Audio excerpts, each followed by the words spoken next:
Africa Content TV. Other members feel that the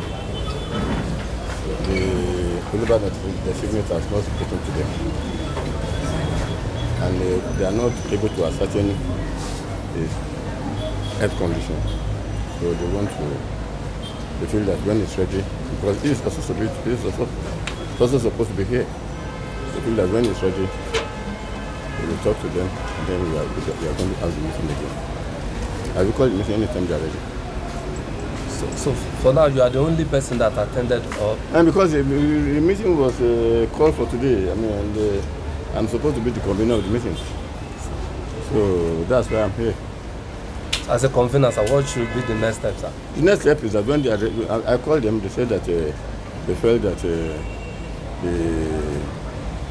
cabinet designate has not spoken to them, and they felt that it was necessary for him to speak to them. Bámi kí ni ká mọ̀ retí báyìí gẹ́gẹ́ bí. Nígbà tí n tí wọ́n sọ ni pé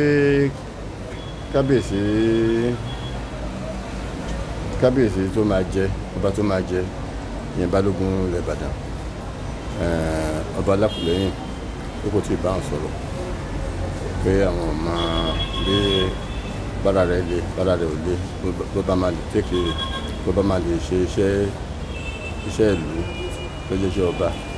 Àwọn ọmọ bóyá máa lè ṣe wọn ní nítorí náà kí a má ṣe ìpàdé yẹn lónìí ẹ̀yìn kọ́kọ́ bá wọn sọ̀rọ̀ náà nígbàkigbà tó bá dé bá wọn sọ̀rọ̀ á pè pàdé. Ẹ ṣé bá mi.